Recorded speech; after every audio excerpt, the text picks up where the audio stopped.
First of all, thank you very much to everyone for joining us this morning. This is our second webinar in our new quarterly webinar series called Talking Shop, which we're hosting today on behalf of Capture, which is our specialist commerce media agency that helps CPGs to plan, buy, measure and optimise their retail media campaigns. To introduce myself, I'm Katie Streeter-Hurl. I'm the Chief Strategy Officer at SMG. It's mine and my team's job to basically help brands figure out some of the answers to the big questions that are going on in the industry at the moment. So things like, which of the new channels should I actually be investing in, which ones work and which ones don't. We're also trying to figure out what the right measurement strategy is for a lot of our clients, and also figuring out some experimentation plans as well for some of the brands that we work with. Previously to working for this business, I used to work for Procter & Gamble, so hopefully I understand a little bit about what it's like from the brand side as well. The focus of today's session is all about retail media from a brand and an advertiser perspective. So the plan for the next hour and a quarter is for us to spend about 20 minutes or so taking you through a short presentation on how we see the world of retail media today. And then I'm going to be joined by some brilliant panelists from across the FMCG industry who will be contributing hopefully to a really insightful conversation as well. If you did want to ask us any questions during the course of this morning's webinar, you can do that. There's a Q&A box where you can submit your questions. If there's anything in there, please pop it in the chat for us. If we get time, we'll answer those questions. If we don't worry, we'll make sure that we follow up on those questions as part of the comms that come out after the session today. So I will let everyone introduce themselves properly later on, but as I said before, we are going to be joined by some speakers from a whole range of different businesses. So we have Michelle Dainty from Pladis, we have Thomas Joyce Brown from Accolade Wines, Helen Onions from Kenvue, and Marcus Ingleby, who is the Strategy and Creative Director at SMG, but who's previously joined us having worked at Treasury Wines. So let's kick on with our content. So I guess I'll start by saying something that probably is the opening to all presentations on retail media at the moment. But retail media really is revolutionising the advertising industry, and it's being described by experts as the third wave of digital advertising. But what actually is it? So I've heard a lot of actually quite complicated and even sometimes incorrect definitions of what retail media actually is. But to me, it's really quite simple. Retail media is any media that is owned by a retailer or that's targeted using retailer data. Retail media is definitely not digital only, and nor is it just promoted products. Retail media can be activated in store, on retailers' websites, through CRM and loyalty programs, and as well increasingly today off-site, through social, through display, connected TV, out of home and search. And so what's interesting about retail media right now is that this category of advertising is evolving very, very quickly. And gone are the days of this type of advertising really being cardboard in store, although enough really of the kind of cardboard bashing, actually cardboard still works very, very effectively according to a lot of our performance data. But what we're now seeing is that retail media can be used to use retail data to sharpen and improve the targeting effectiveness of what was traditionally categorized as upper funnel or above the line channels. And that's what is making kind of big noise in the industry right now. So in case you hadn't heard this, retail media is growing. It's on track to become the fastest growing media channel in 2024, and it's predicted to have overtaken TV spending by 2028. And that's both connected TV and linear TV combined. So the kind of predictions are that people will be moving quite a lot of spend in this direction. From a global perspective, this industry is predicted to be worth about $130 billion this year. And the UK is growing really rapidly and ahead of many other markets as well. So UK growth is expected to be 16% year on year this year, which takes total spending in retail media to about £4 billion. So it's certainly not an insignificant industry. Obviously, Amazon are taking the lion's share of that spending. So they have about a 70–75% share of the market. But that means there's about £1 billion worth of advertising being spent primarily with retail media networks outside of Amazon. So what is it that's actually driving this growth? Well, it's essentially because the sophistication of capabilities in this space have changed beyond recognition in the last 18 months alone. So starting at the bottom left hand of this slide, the value that brands can get from retailer first-party data has exponentially increased. There's more and better data. We've got more of a requirement to use that data because of the deprecation of the cookie. And that data means that we can measure campaigns in a closed loop way, which is, of course, the holy grail of advertising. Secondly, in my kind of middle red box, we also know that consumers have dramatically changed the way that they shop. So what was once a kind of linear pathway from awareness, consideration to conversion has simply become much messier than that. And that means that there are many more opportunities for retail media to play a role, i.e. it's not just a conversion channel anymore. And then thirdly, and critically, the advancement of new technology has facilitated all of this change. So retailers have been sat on mountains of this data for years. Loyalty schemes started 30 years ago. E-commerce started, nearly 20 years ago. So the reality is this data has been available for years, but it's the emergence of new technology that has made this data usable for the first time. And that's things like the advent of clean rooms, which means that that data can be used in a privacy-safe way for the first time. All of this means, in my blue boxes now, that brands can leverage the value of retailer data for the first time, not just in the activation of campaigns, i.e. for the targeting of them, but also for more audience-led planning and also for in-campaign optimization. And that means the way that we run retail media campaigns today is much more akin to how we would have run traditional above-the-line advertising a few years ago. It's a much more sophisticated play. Secondly, there's been an explosion of touch points, both in-store, online, offline as well, in the connected TV and programmatic space. So we have significantly more ways now that we can activate within retail media. And then finally as well, we're seeing brands starting to reinvest national brand budgets into this category of advertising. So it's not that shopper budgets per se are growing, but that actually performance and brand marketing budgets are being repurposed in order to give real firepower to retail media campaigns. Because of all of this, the retail media network landscape is evolving. And so you can see here, this is kind of what things look like in the early 2010s. So you kind of had two sets of players. You had the kind of big digital players with the likes of an Amazon Ads and the eBay, who are real kind of trailblazers in the digital space. And then you had a couple of key grocery players who were looking at how they could create media offerings that were attractive to brands. So it was a kind of pretty simple landscape really to navigate. But this is what that world now looks like today. So the global evolution, let alone the kind of evolution in the UK over the last 15 years, really has been remarkable. And the latest estimates that we've heard are that over 240 retail media networks exist worldwide today. And I see that as kind of a blessing and a curse if you're a brand. For me, on the kind of blessing side, actually, I'm really excited that this kind of real proliferation in retail media networks means that as a brand, you have real choice for the first time about where you invest your advertising budget. And that choice, the proliferation overall is creating real competition amongst retailers. So no longer can they force brands to spend against certain channels just because that was the way that they did business. Actually, now they need to compete for brand spend in a very different way. And that means that they need to be building marketing channels, services, and capabilities that really work and that become effective choices for brands over the long term. I think that's a really positive shift. And secondly, as well, the growth of retail media networks means that innovation is coming to market much faster than ever before, again, because these retail media networks are competing. And that should also give us the ability to have a whole host of new ways to advertise to customers in a really interesting way. However, of course, there is also a real challenge with this growth, and it's making things incredibly complicated for brands.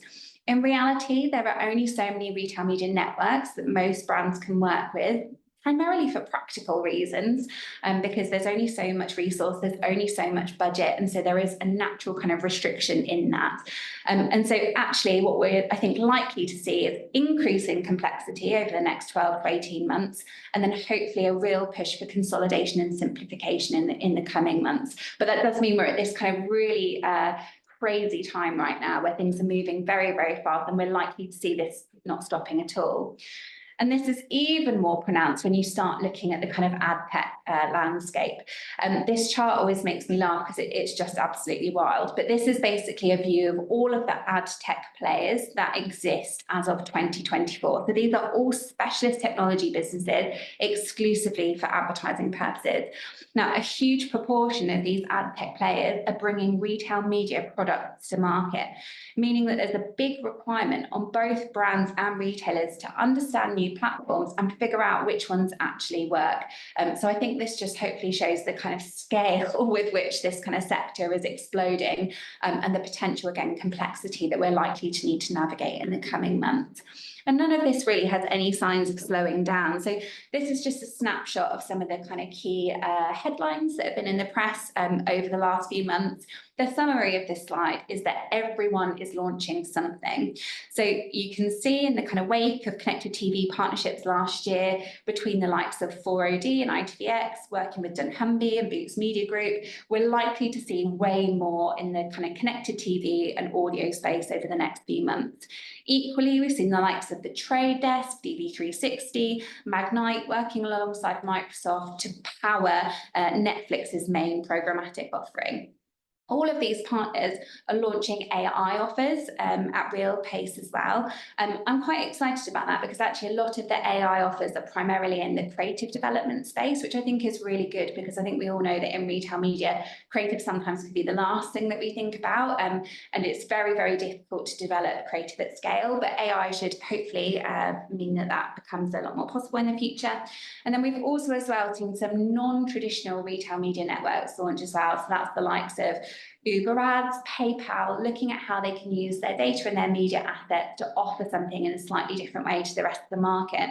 I think that's quite interesting because there are certain categories where partnering with someone like an Uber could be a really interesting new media opportunity for brands, even if the intention is to drive sales through another business in the future. So again, it's kind of fair to say that there's a lot going on. There are 4 key trends that we're seeing in the UK landscape right now that we think are kind of important ones for brands to be thinking about. And those 4 trends are in-store digitization, new loyalty and reward capabilities, more off-site and clean room opportunities, and then self-service products. So I'll briefly speak about each of these because these are ones that we're spending a lot of our time talking about with clients at the moment. So the first one is the digitization of in-store media. So most people who are on the webinar this morning will probably be familiar with some of the enhancements that are being made in-store by the digitization of all of these channels. And this is giving real alternative choice now to kind of static and paper touch points. Media like this is clearly significantly more dynamic. It's 100% compliant, so it addresses a lot of the challenges of historic in-store activation, and it also presents an opportunity to be far more reactive. So we're often not restricted by the long planning lead times and so on that can come with kind of traditional channels. And the good news that we're seeing is that actually these channels are proving to be really effective. So we've run now quite a lot of studies on some of the new in-store digital channels across a number of different retailers, across different brands, different categories. And on average, what we're seeing is that in-store digital touch points deliver a 2 times greater uplift per store than static touch points. So we can see that actually this type of media is working very effectively. I think we'll see all of the retail media networks launch new digital screens capabilities over the next 12 months.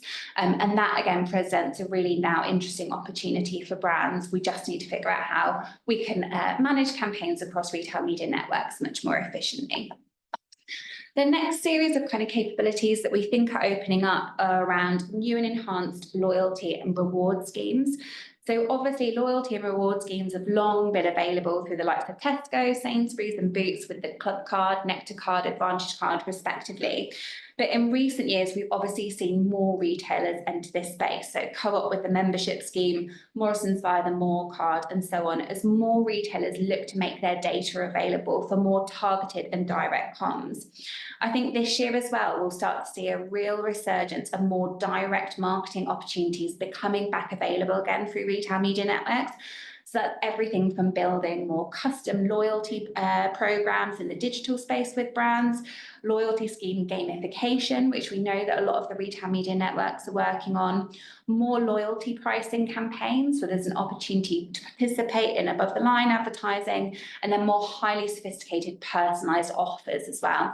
So although this is probably the domain of kind of traditional retail media advertising, actually we think that data will be used now in a whole new suite of channels in order to be activated in a kind of more compelling way. The next big trend that we see is more off-site media partnerships and more retailer partnerships with clean rooms. So we know obviously that there are a number of these offers already in the market. So market leaders probably being the likes of dunnhumby, Boots and Nectar, all who offer both managed service and self-service capabilities, where you can use their data to activate channels like digital out of home, digital radio, connected TV, and so on. What we're seeing is that the types of approaches that are existing in the market are very likely to proliferate. So we're starting to see more of the data offers being made available through platforms like the Trade Desk, where they're decoupling their data from the media to allow you to buy that data and use it yourself on a CPM basis, to people who are focusing more on providing really sophisticated managed service offerings where you're buying a package where campaign planning, audience selection, activation, optimization is all included together. And those packages are delivering some very, very strong ROIs, actually better a lot of the time than we've seen through self-service. So I think what we'll start to see is a whole diversification in the types of partnerships, and partnerships now across more channels as well. And then finally, the kind of final key trend is a real push towards self-service models with more opportunities for brands to be able to book and manage some of this media themselves. So whilst the likes of a kind of Criteo, a Citrus ad have been around for a really long time, and that obviously presents brands an opportunity to, one, build their campaigns on a pay-for-performance basis, and two, to deliver a lot of in-flight optimization. Actually, we're also starting to see some retailers like Boots and Tesco have their own owned platforms in the market as well. They've done dunnhumby Sphere and Audience 360. Self-servicing is very likely no longer to be restricted just to kind of sponsored products world. Actually, self-servicing will be available through a broader range of platforms like social, display, but also increasingly self-serve across things like connected TV and audio as well. For brands who are starting to have to manage this in-house, actually it's really important to understand all the different self-serve platforms that are out there, and also figure out how to really put the resource behind optimization in order to make this stuff work. A lot of the time we're loading campaigns with data costs that's quite expensive, and that requires a really labor-intensive approach to campaign management in order to get the ROI to work. So if you don't have that support, businesses like ours in Capture have hands-on keyboard services that mean that you can have teams who are dedicated to doing that for you. We've spent a lot of time figuring out how to make that work. So in summary, there's a lot for brands to navigate, and it's an incredibly complicated and fast-moving world right now, but there's also a ton of opportunity out there too.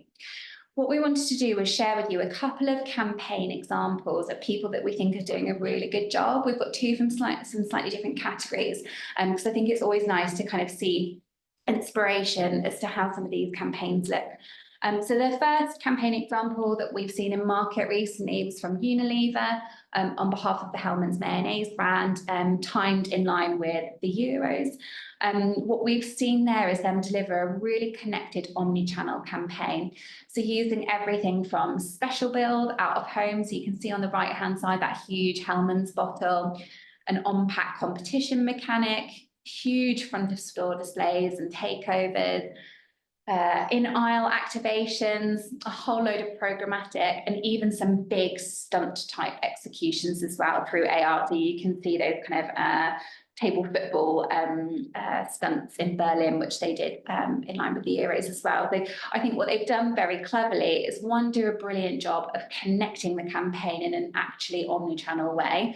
Two, being incredibly consistent with their messaging and their creative, so it's easily recognizable across multiple different touch points. And then also going for some big, stunty, PRable activations that have got them some buzz from an industry perspective as well.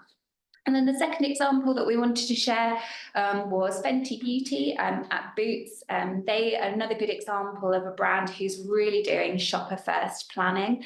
And this was a launch of their concealer. It was a campaign called We're Even Concealer, which was really about kind of cementing their position as market leaders from a complexion category perspective. They really built a kind of full 360-degree launch plan, which again had digital out of home, digital activation through Audience 360, in-app comms and emails, loads of awareness driving activity on the Boots.com site, in-store digital takeovers. You can see the whole front of those Boots stores there being taken over by Fenty. And I think, again, what they did very well was a real mix of high impact channels that really were mass awareness driving, whilst also then having a really data-driven strategy in their off-site to target that activity effectively as well. So I think they're a good example of a brand who's used retail media not just to do a conversion and a performance marketing job, but also a brand development job as well. So what are the implications of all of this for brands? So whilst we've kind of discussed that there's a lot for brands to navigate, and the size of the prize we do think is ultimately much greater than it's ever been before. So the real benefits for brands being that there are so many more opportunities now that exist in the market to make sure that your campaigns will reach the right people. It's also a great opportunity for us to start using some of this valuable commerce data to sharpen the effectiveness of traditional above the line channels. There's also way more opportunity to learn in partnership with other brands. We're making a lot of these kinds of learnings available through our platform Plan Apps, all in an anonymised way. But essentially, as the market is learning, there's an opportunity for brands to learn as well. Really, there is an opportunity for omnichannel to start being a reality. It's still difficult to do, but we are starting to be able to stitch together campaigns at an individual customer level now for the first time. And there's also an opportunity for us to run campaigns that are much more dynamic. So no longer are the days of kind of booking a piece of media, hoping that it goes up and measuring its effectiveness kind of 12 weeks later. Actually, now there are many more channels where we can actually do things in a reactive way and optimize them in flight in order to maximize the chances of them working.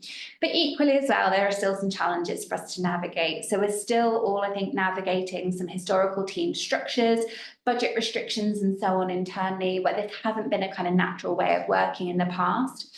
Equally as well, there is a reality that JMP requirements are making it difficult for brands to move spend around. So even sometimes if you have a real appetite to do things in a different way, contractual requirements with the retailer can be difficult to navigate. And so hopefully we'll start seeing some changes in that space and the way that retailers are thinking about this. 3, very simply, there's a time challenge here. So actually, the market is moving very fast, opportunities are proliferating. That just means there's a heck of a lot to deal with. We're seeing some of the retail media networks that we're working with offering in excess of 300 channels per network. So when you look at the potential opportunities across the broader landscape, assessing and understanding which ones to buy is difficult and it's timely. So that's really important too. 4, knowing actually how much of your budget to allocate towards test and learn can be quite difficult as well. So, of course, we've got a lot of channels that really have been legacy stalwart channels that have existed in this industry for a long time. The reality is, though, there's a ton of new stuff coming out. Trying to balance the tried and tested with the new and experimental is also a difficult challenge, especially when you're having to justify that to finance directors internally. And then finally, as well, actually having in-house capability and resource to do all of this real-time campaign management is also a real challenge. There was a simplicity in the book it and hope that it goes up days. Actually, now we need teams of people who are constantly working in these platforms in order to make this all work. And so one of the things that we wanted to do after the webinar today was to share with you some materials that we thought might be useful. So we're working on what we're calling a new retail media toolkit, which tackles some of the kind of key questions that we know that a lot of our clients and partners are facing at the moment. So we're building some documents that help with new retail media objective and goal setting, that give advice on optimum team and operational setup and sharing best practice from brands that we think are doing it really well. On building an experimentation plan, so building some tools that show you what we think a right test and plan looks like, how to set the right hypotheses and how to measure the effectiveness of those experiments. 4th, how to write the use cases within your business for where first-party data adds value. I think one of the things that we're seeing a lot is all of the retail media networks will tell you to spend on it. The reality is that in some cases, that's hugely beneficial. In other cases, it's not. So it's about identifying where those use cases exist within your business from a marketing perspective, and then choosing those use cases to activate against, We've got a kind of framework that we're building to help you choose where the right places are. And then finally as well, guidance on how to build a clear measurement program. So how to make sure that you're putting measurement effectiveness at the heart of your overall strategy so that you're spending your money in the best place and optimizing over time. So if any of these kind of tools and documents sound like something that could be useful to you, please, if you're working with us already, reach out to your contact within the Capture team and they'll share those with you as those become available. Equally, if you're not currently working with us, but you just wanted to get in touch to find out more, then you can email us on the hello@email address as well. So that's enough of me talking. I would love now to invite our retail media experts into the room. Thank you everyone for shuffling in and keeping me company. So yeah, that was our kind of overview, our scene setting of the landscape. Now, of course, it was an opportunity for us to have a bit of a conversation about the reality of this world, so what it's actually like in practice.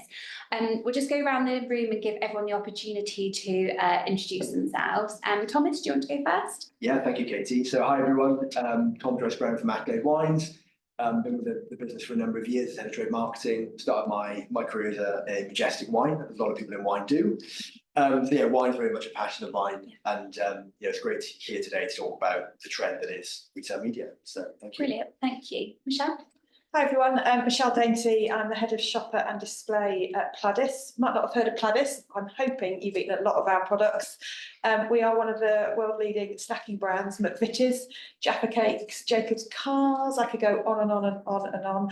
I've been at Pladis for nearly 2.5 years now, heading up the shopper and display team. But prior to that, I've worked, because I'm really old, in FMCG and a number of roles around shopper, category, sales, HR, you name it, probably done it, but spent a lot of time within the FMCG environment. Brilliant, thanks Michelle. Marcus?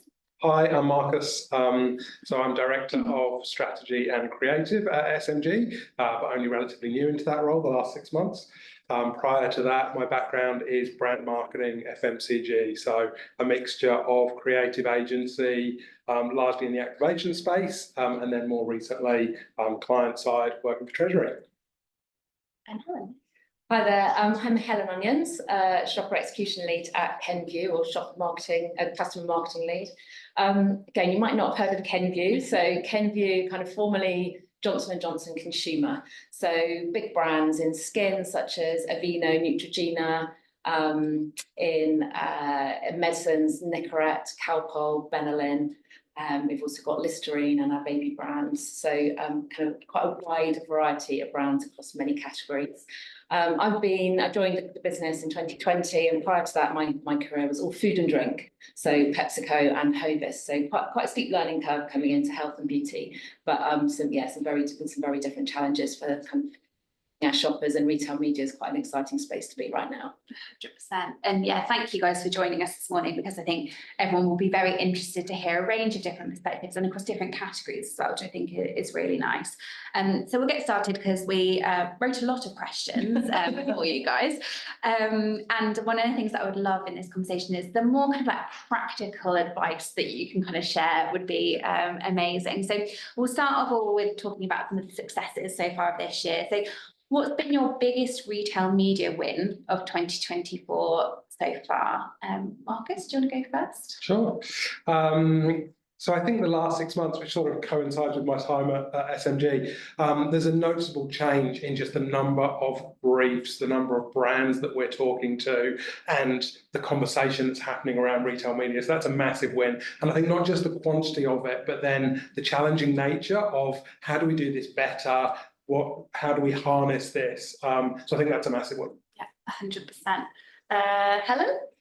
I think for us, it's the as we start planning, we're planning this year, and as we start planning out 2025, we're seeing a integration of retail media much further up and earlier in the thinking, which is kind of as a result of some of the work we've done over the last couple of years to educate the business on the role of retail media, and I think the engagement that we've got through kind of parts of the business. So I think as we particularly start planning 2025, the allocation of budget, I think, will be, retail media will be better considered within that, and those budgets will be, I think, much more effectively used. Yeah, which I think is really exciting, and actually probably for the first time this year, we've heard media directors, CMOs talking about retail media for the first time and integrating that into the planning process, which is a big shift. Helen, your biggest win? Oh, sorry, Michelle, your biggest win.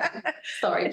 Very similar to what Helen was saying, in the sense that just the sheer scale of opportunity that you've got within retail media, and gone are the days that I guess the shopper team was sat in a silo in the office. It's part of the conversation, and you're absolutely right, Katie. What you're saying is that CMOs and more senior stakeholders in the business are talking about it.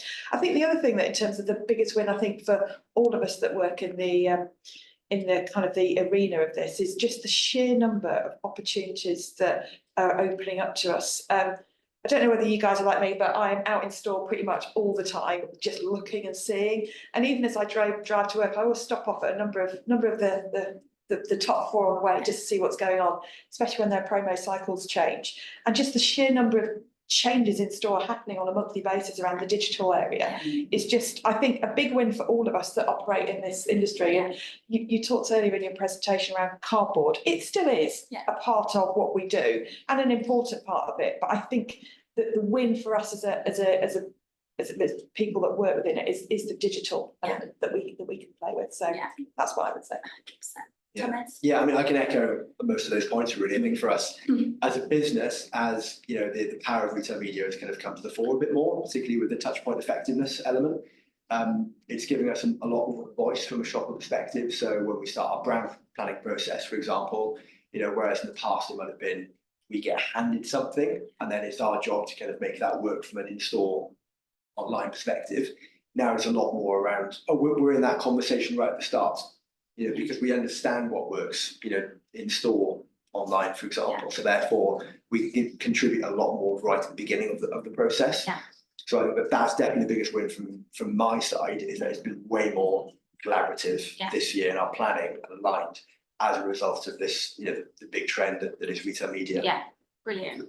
And one of the things that I would really love to know about as well is what your business considers as kind of best practice. So I would love to know if you guys have any examples of campaigns that you hold up internally as being brilliant examples of all of the stuff that we've just talked actually in action. Michelle, have you got anything? So I was thinking about this, reflecting, because I think there is so many I could pick. There's one that's literally went live a couple of weeks ago, which is around a piece of innovation that we've just launched. It's a first to market exclusive for Asda. You're not going to think I'm weird here, but it's Jaffa Cola. Yeah, I'm putting it out there. You need to try it. It's really good. So we pitched as part of the Merchants Den pitch and were successful in winning. But I think why I would pick this out as kind of one of the best in class campaigns that we've done is that it was a true collaboration from supply and our field sales team all the way through to our marketing colleagues. We worked really, really closely with you guys at Capture, but also LS11 to pull together a truly integrated campaign using all the different touch points that are now available, including, can't wait to see these go, is in Asda Express, the digital screens and the large format. So I would say in terms of the most recent one, that is a really great example of everyone working collaboratively, because you can't do it alone. You've got to, you know, rely on the agencies, but also rely on internally people making it happen. So yeah, go out and try it, guys. I'm really intrigued. As we speak, but you know what? I should have bought some, shouldn't I? I'm sorry. And Thomas, anything from an accolade? Yeah, so from my side, the one that comes to mind is a campaign that's about to go live in July. So it's on one of our Australian wine brands, Jamshed. It's an on-pack competition that's going to be across the off-trade in the UK. It's kind of a free prize draw, so you know, trying to get as much engagement and awareness as possible to make it easy for shoppers to buy into. The reason I picked this one, I guess, again, is you're going to hear this a lot, you know, similar kind of trends and conversations around that collaboration piece. So, you know, we worked a lot with SMG in terms of the planning and understanding what touch points would work. I think as part of that, we've been more aligned than ever on this campaign. And because before, you know, you can walk into a suite of retail media and just be overwhelmed with the amount of choice. Actually taking a step back, having that support to go, you know what, do this, do that, cut out this, cut out that, all built around your objectives has been really, really helpful. So, and again, from our side, from a brand digital trade perspective, we've all been really, really aligned. Yeah. And I think that as well, something that's really helped us with that is just having one key objective. Yeah. Because I think, as marketeers, sometimes we can get quite excited about lots of different KPIs and lots of different measurements, and it's not always the right thing. Sometimes it's better just to have one big thing that you're all going after that it all adds up to. Yeah. And that's been really helpful for us as well to kind of really get behind it. Brilliant. And yeah, great to hear that. I guess there's so much more data now available that we can plan campaigns in that way as well. We can start using this data to absolutely. And I think as well, it's probably, I forgot to mention, probably one of the first times that we've been able to use a lot of the evaluations that we've done previously to inform our decisions for this campaign. So it's kind of starting to see the stuff come to fruition, which is great. Great. I had a question for you, Marcus, which I would love to understand more from a kind of brand perspective, because obviously that's where you kind of spent the bulk of your career. Honest answer, much appreciated. Do you believe that retail media can deliver upper funnel benefits, and can it have an impact on brand metrics or not? So this is a bit of a passion area of mine, so you might have to stop me talking if I go on too long. I think the base that we're building off is that the linear path to purchase is obviously dead, but that the funnel still exists, and consumers are still going through a process of awareness, consideration, purchase, and then whatever that behaviour leads to in terms of repeat. They're just not happening in the way that it was. So that old idea of overlaying those two things together and building awareness away from store through a set number of touch points of above the line media, and then consideration happening in some sort of long form copy somewhere, and then conversion happening at point of purchase through point of sale, just doesn't exist. Those three stages are happening instantaneously on social media and all the time, where I become aware of something, do a quick bit of research, end up putting it in a basket and buying it.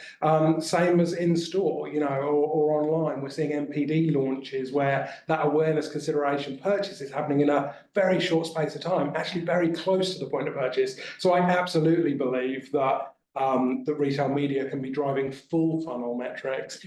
There seems to be very little that exists in that space. So if anyone that's watching does have any research papers that they've got of retail media driving upper funnel, I'd love to see it, but we're in the design phase at the moment, looking at how we build a couple of research studies so that we can shine a bit of a light on that and demonstrate how much is it influencing and how and what's doing it best. So watch this space. Which I'm excited by. We have a whole load of hypotheses, don't we, of things that we think may or may not be true that we're going to try and test out over the next 12 months. So yeah, fingers crossed we'll be able to share them more on that. I think as well, like some of the retailers are such highly trusted, some of the retailers we deal with in healthcare are such highly trusted entities that actually delivering almost adds to, I think, the equity of a campaign.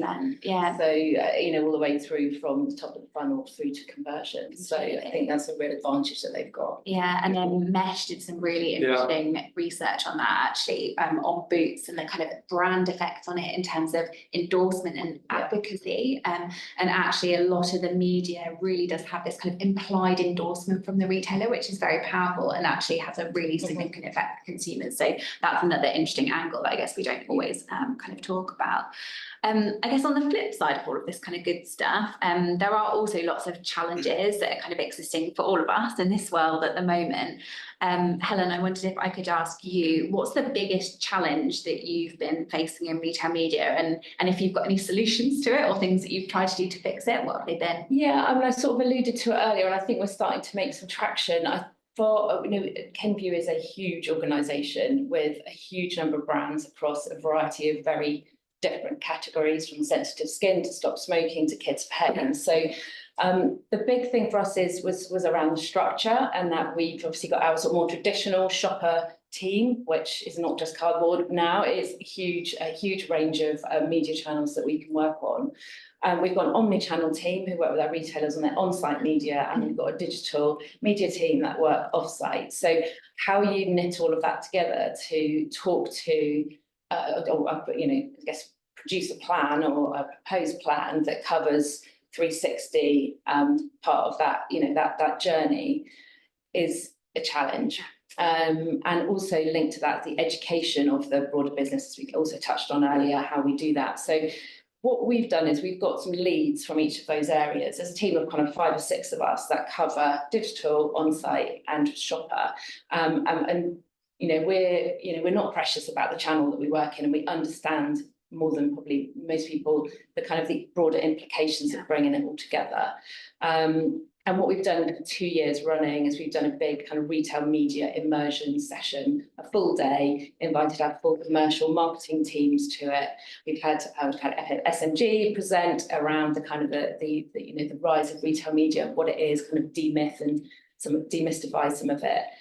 We've had some of our retail media networks come and present at that as well. And we've had really, really positive feedback on, I think quite a lot of light bulbs have started going on. And hence, I think we're starting to see the progress that I think we're seeing as we start planning out 2025. So for us, there are challenges with retail media itself. We talk about standardization, measurement and all of that. But I think that to crack that for us to start with, it's been a really big shift. Yeah, and I think that internal education piece is a massively important point as well, isn't it? Because the reality is that retail media isn't just a shopper touch point. It affects a number of teams, like in some organisations, 5, 6 different departments working together cohesively, all with completely varying degrees of understanding, knowledge, experience in this space.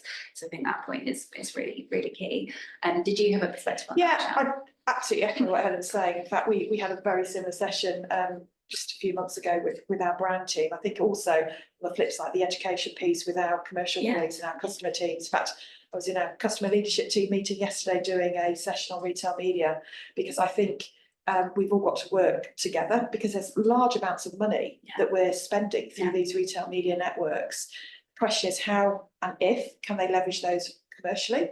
That's the challenge I gave to those guys. But I think the other thing that we also need to be mindful is that we are in some cases tied up with commercial agreements with the retail media networks themselves. So it's harder to kind of put away when it's not the right thing to spend. And that's probably, you to ask me my biggest frustration, it probably is that. And some networks are probably, I guess, cleverer, you could say, or harder to kind of crack in terms of what they see and the job to be done. And so I think the biggest piece that we've got is that education piece, not just internally but externally as well, because we're all in it to grow, drive category growth, drive sales, and ultimately excite our shoppers or consumers at every single touch point. We're all in it together. It's just making sure that we are really, really clear in terms of what those objectives are. Definitely the education piece, and I think it's on its way, but there's more that needs to be done. And actually that leads me, I'll go slightly off piece but also on the same topic, with a slightly different question, which is around the skills that are needed to work in retail media now, because I guess this is kind of a real topic. So what are the skills that people need now if they're kind of working in the retail media space, and how might they differ from what was required a few years ago? Marcus, do you have a perspective on that? Yeah, I mean, it sort of seems to me there's no better time to be in shopper marketing than right now. The attention and focus it's getting, the seat at the table, the inclusion earlier in the process are all amazing prospects for anyone in this space or getting into this space, and is an opportunity for development and progression of careers. But I guess the demands on it are more than they've ever been, and it's a really full 360 skill set, from strategy to execution, data to creative. And I think, you talk about that education piece, I think that stakeholder management and communication must sit at the heart of all of that, because when we're trying to bring in people that don't quite understand it or aren't as conversant in this space as some other people, that ability to bring it back to a shared objective, to a KPI, and align people behind it has to be one of the biggest skill sets that are needed at the moment. That's very fair. Thomas, did you have a view on that one? Yeah, I think for me it's as things become, data becomes more abundant, and we've got more options from a retail media perspective.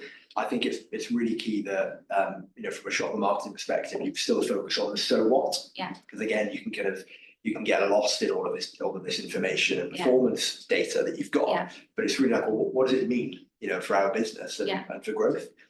So I think sticking to the so what is the important bit. And part of that as well is almost having a bit more of a commercial mindset, because I think now that we've got this information that tells us how things are performing, it's like, well, what does that mean from our like driving revenue. When you look longer term, when you look at kind of customer lifetime value, we can start to forecast what our media is going to deliver.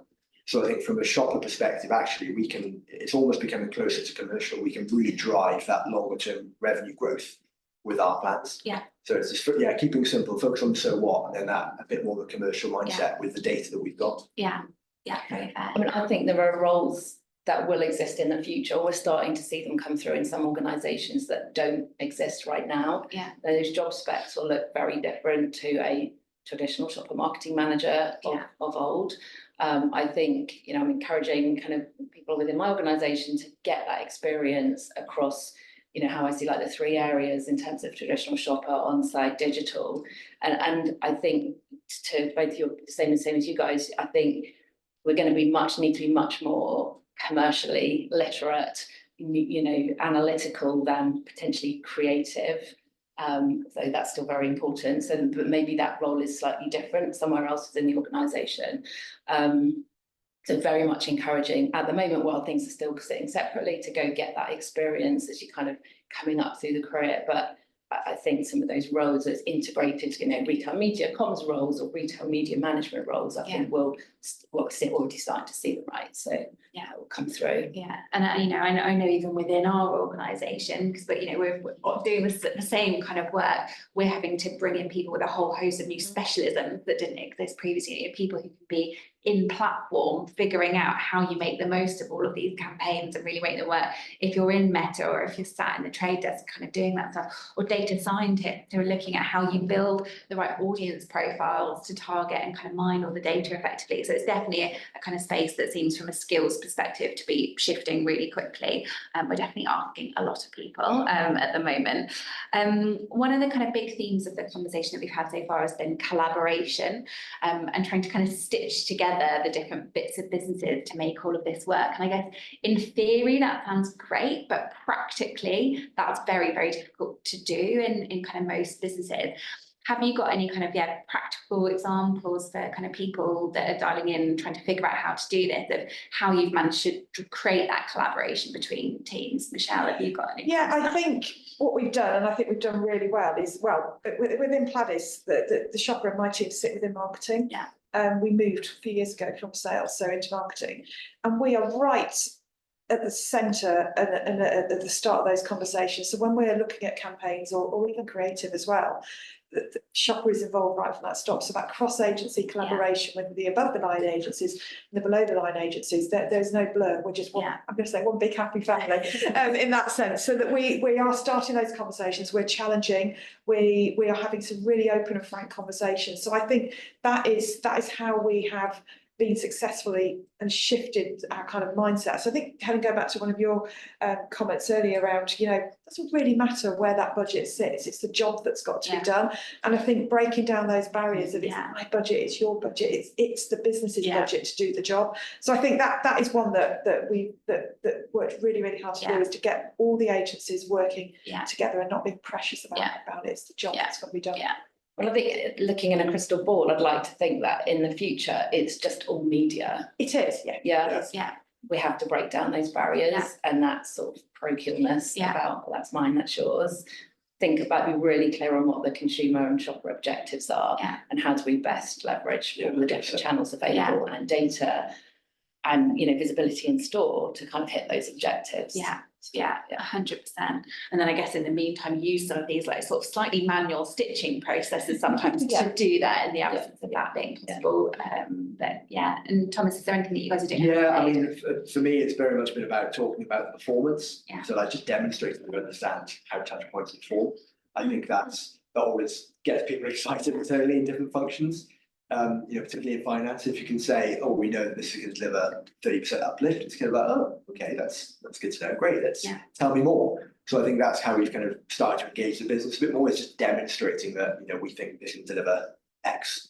I think that's really powerful, and then people want to bring you naturally into the mix into that planning process. Yeah, 100%. Yeah, I guess the evidence makes that conversation.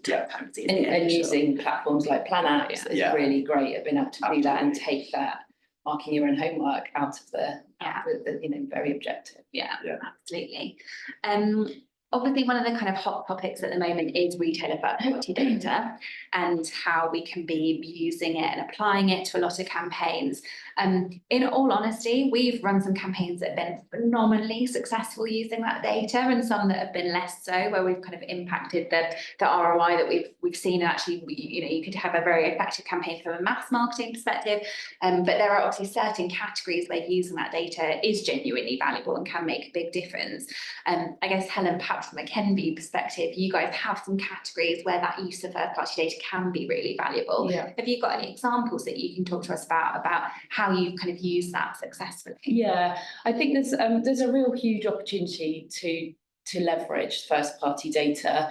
There are also some challenges, kind of frustrating challenges in it as well. Yeah. I guess an example from some of our brands where they're relatively, targeted, stop smoking. Yeah. So, a proportion of the population that are smoking and a proportion of them that want to stop. So we can use first-party data to target those shoppers that have bought into our product, or shown an interest in our product, and then target them through using first-party data, which is really, really valuable. Obviously, talking about baby products as well, you want to be talking to people that are currently buying baby products. So there's a big advantage there in being able to do that, and that's something we wouldn't have been very hard to do, a few years ago. The sort of slightly frustrating challenge is that there's a lot of sensitivities around some of those categories. And so whilst we can't, the sensitivities around building sort of lookalike, you could build like a lookalike audience to then go, it looks like they are smokers, so let's go and target them. Retailers, there's quite a lot of restrictions around whether we can go do that, because there's again sort of sensitivities around it. So it comes like, look what you could have, but you can't have it all. So huge advantages and opportunity. There's also inconsistency between different retailers as to who we can target and who we can't with that first party data. So it makes it quite hard to build a strategy. It's the strategy, we can't activate it here and here, but we can do it here and here. So I don't know, consistency or just kind of visibility of those. Sometimes we go so far down the line, it's actually, no, we can't do that because. So so a real great advantage, I think, for smaller brands. Some challenges around sort of sensitive brands. Yeah, that's very fair. And I guess there are some really interesting use cases, like in the examples you gave, things that are kind of high consideration categories where you need to be activating people over kind of a long period of time, or categories where you're either in or out market, like baby care being a kind of perfect example of that. So there are some fantastic use cases. I guess it's just about building those appropriately and then figuring out the right strategies to target people within them. On the topic of data as well, so we know that often brands want more data behind a lot of their kind of activations on campaign performance, and particularly there are kind of a lot of asks of the retail media networks to be measuring appropriately and making that data available. What would your kind of number one ask of those retailers be when it comes to the type of measurement that they provide? Thomas, do you want to go first? Yeah, I think we probably all have a similar thing, but I think from an e-commerce perspective, I think that's a big one for us. Yeah. Is that it's the consistency piece across e-com. So obviously from an in-store perspective, we're starting to get great consistency now with the help with FG, some of the work you've got on. Our plan apps is, we know comparatively what works in store, which is great, apples to apples. But from an e-com perspective, everybody's got different models they use. I think, where a lot of the time we're one layer deep on the information that we get. I think particularly around the conversion attribution modeling. So everybody's got a slightly different model for that. So it's really, really difficult to understand if your performance is good or not. So for me, it's all around that e-commerce piece. I feel like that's the big missing element. I would absolutely echo what you're saying. I think it's the differences in PCAs that you get back and trying to decipher what it is they're actually telling you, because we've not mentioned the word, I don't think, Katie, standardisation. Thank you, Michelle. But I think that would be super helpful. I mean, I'm sure you guys are the same. I have to justify every single pound that I spend.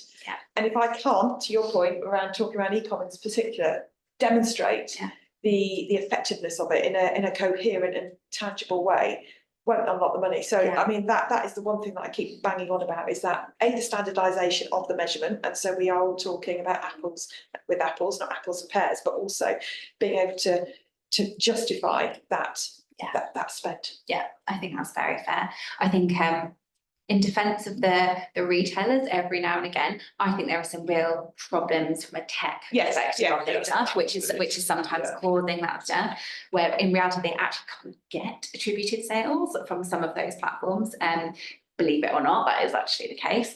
But I wholeheartedly hear that. I also think sometimes there's a little bit of reticence from a retailer perspective, because they're concerned that they're being the first to share that stuff, that they will get under kind of even more scrutiny from brands. Actually, I don't believe that to be No, true. I think there's a first mover advantage on some of that, and making that data available for the purposes of helping people direct spend to the places that are going to sell more Yeah. products is kind of good If for everyone. anything, I think it would benefit. Yeah. Because there is more opportunities. We often, if we want to go after incremental spend and with our business, we have to put together a business case. So Yeah. the more tangible or credible Yeah. Yeah. those measurements are, I'm going to say the easier. It's not easy to Yeah, get exactly. a lot more Yeah. spend, but Yeah. it makes it more credible. Yeah, Absolutely. agree. I think, they want us to include more in them, and therefore having that standard approach and Yeah. transparency Yeah.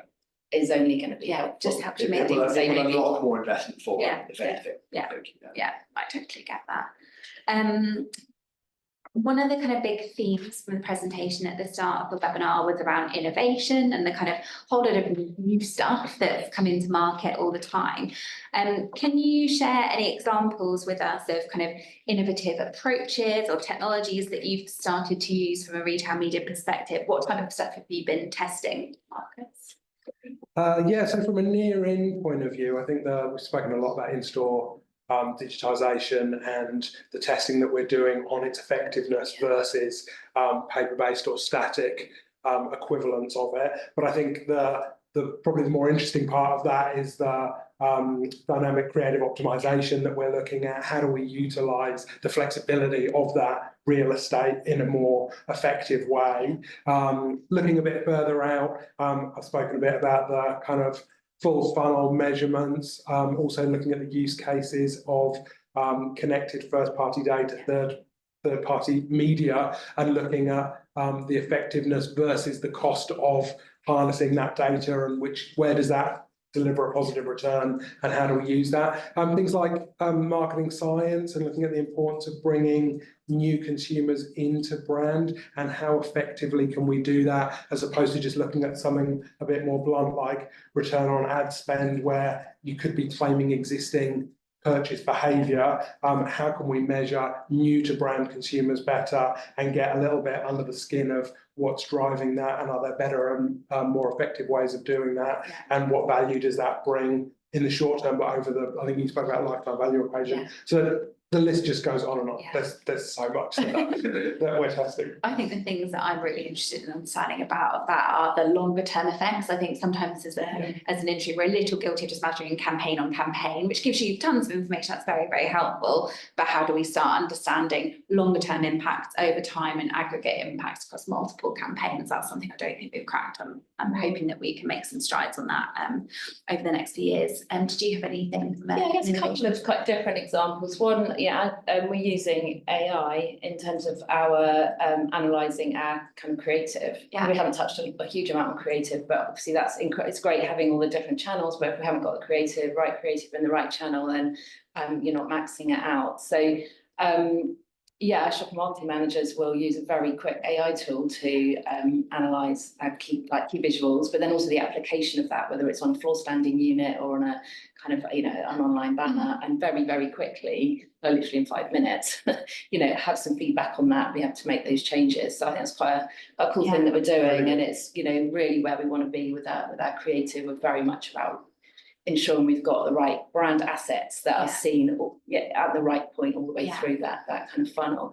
And I guess the other one was around, we talked earlier about, the retailers now are, media agencies in their own right case. So actually using them not necessarily just for conversion, but as a piece of work we're doing on quite a targeted product, just driving to the retailer's site to then have quite a long form piece of copy, which isn't traditionally something that they would have on their kind of purchasing sites, which is very neutral, not branded, very educational, but then at the bottom, taking them to a branded banner to click through to purchase. So that's a trial, you know, that's I think it's either gone live or about to go live. But use not necessarily just using them for that conversion, but utilising their channels for all sorts. So Just picking up on that sort of first AI point, I think not only is it helping us deliver better creative that then delivers better results, but it's also taking that subjective nature out of 100%. creative. And a lot of us can see when creative is not fit for purpose for the channel that's being deployed. But the AI is helping us talk about why isn't it and what's the difference in effectiveness. So we're totally deciding, finding good use of that. Great. Another question for you, Marcus, which was, what advice would you give to brand marketers about how they can start to use some of their retail media thinking, capabilities, data, in the type of work that they're doing? Yeah, I think there's got to be a natural curiosity to lean into this new space and at least be conversant about what are the capabilities, what can it deliver, how might you use it. I think I saw a great chart before I took the job here that compared monthly audiences of traditional above the line channels like TV, and then compared it directly to monthly visitors into the retail environment. And if you take out the fact that that's a channel where our product is sold and look at it as a media audience in a pure form, and then start evaluating it in terms of what's the quality of that audience, but also how receptive are they and how relevant is the message that we're delivering, I think that could really help a sort of mind shift in more pure brand marketers' point of view in how to utilize this space and just how to evaluate it and just do that piece of kind of comparison on it. So I think that's a great point. I think there's a stat that sometimes does the rounds, which is that the average weekly number of shoppers in a Walmart is greater than the average Super Bowl audience. But people see that as kind of one type of channel, Walmart being another. Actually, the reality is that these retailers have phenomenal audiences, and that if you consider them just in their own right are very interesting. Plus the fact you can buy on top of them makes it obviously a very powerful kind of concept. And then what are some of the trends that you guys are kind of keeping an active eye on in the market, and how are you thinking about how you might adapt to them? Michelle, is there anything that Plaidus are keeping an eye on? I think the digital elements and all the different things as I was talking about, and being able to geographically change your copy. Even like, I think we were with the Tesco Connected Media the other week, and we're talking about changing the accent on radio when you're in different stores in different parts of the country, and how that resonates with shoppers even more. I think that's super exciting. I'm also intrigued as these networks grow bigger and I guess stronger, how they're going to start competing with one another, and how they're going to make sure that they're getting all the money they can in the investment. But how are they? Is it going to make it cheaper? Question. I don't know, but I'm intrigued as to what's going to happen as some of the retailers have been slower off the mark into the world of retail media and the power and the opportunity it's got. I'm just intrigued as to how it's going to play out over the next number of years. Any consolidation as well. We'll see what happens there. I think the competition is a really good thing, because I think it means that everyone's going to have to really up their game, and that's everything from the measurement capability to the service layer that gets wrapped around it, all of that kind of stuff. I think it's a really positive thing for brands, actually. I think as well the discounters haven't necessarily come Not yet. So that's what I've got in my mind, these are levels, high street discounts, and how they, they're starting to build up, data. Absolutely. Where's that going to go? And I think for me, building on that, it's like this kind of almost like this gold data that the retailers are, richer than anything else we've got. How are they going to scale and kind of commercialize that beyond maybe media into, almost they use that data insight to sell it in its own right. Nielsen, help us eventually to inform those brand strategies, because they understand the nation better than kind of most other people. So that's going to be an interesting one. For sure. Well, I think the kind of frequency of recency of grocery data makes it a really interesting data set, not just for FMCGs, but even more broadly as well. So absolutely. I think we've got time for one more question. If I gave you a magic wand, what would you want to see from the retail media networks that you partner with? I'd love everyone to answer that question. I think we've just about got time. Thomas, do you want to go first? Yeah, sure. I think it's the first party data piece, linking back to the performance side of it. Yeah. So like we know what performs from a retail media perspective. How does that link into shopper behaviour change? What are we trying to influence? I think at the moment, the two things are almost in isolation, and we're having to bring them together ourselves as brand owners. So like if they can bring that together themselves, that'd be really, really powerful. Yeah, so kind of deeper, richer metrics. Absolutely. Yeah. Michelle? I think, well, the standardisation, I'm going to keep going on about it, but it, you know, we work with them all. Yeah. How can we articulate it in the same way? And at the moment we can't. It's a bit tricky. Yeah, that's very fair. Marcus? I'd probably say collaboration. I think we'll all benefit when we're all challenging each other and pushing each other further. And I think that's only going to come through with some flexibility, some transparency, and a willingness to lean in and try and do some more cutting edge stuff together. Yeah, great. Helen? Same. I think standardisation of measurement across channels and across retailers.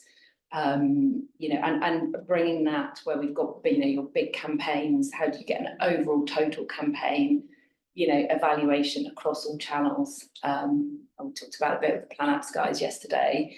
That really helps us. That will force, you know, the different parts of businesses, if they are different, to come together, because it's looking at it at a completely holistic view. And I think it would then force that kind of mindset shift around, this is how we should be looking at it with total campaign point of view, total media, not retail, shopper, brand. I think that macro perspective is the big shift. We can report campaign performance at a kind of, you know, a more holistic level. I think that would force that conversation and be with the, you know, the right stakeholders within the business. Absolutely. Listen, thank you very much. Thank you for joining us this morning. That was a very interesting conversation too. Thank you for all of your contributions. I hope that everyone found that helpful. We've obviously got a kind of recording of this morning's session that we will share and post our kind of session today with some of the key takeouts. Equally as well, if you did want to get hold of any of that retail media toolbox contents, any of those kind of planning frameworks, first party use case experimentation guidance and so on, please get in touch. We'll very happily share that with you as well. And then the final thing just for me to mention was that SMG do run an annual event called Retail Media Summit. That is happening again this year on Wednesday, the 16th of October. It's based in London, and we've got representatives from across the whole industry speaking at the day. It's a really packed agenda. We've got clients there, retailers, ad tech partners, agencies. So there's a lot of very interesting perspectives that will be shared.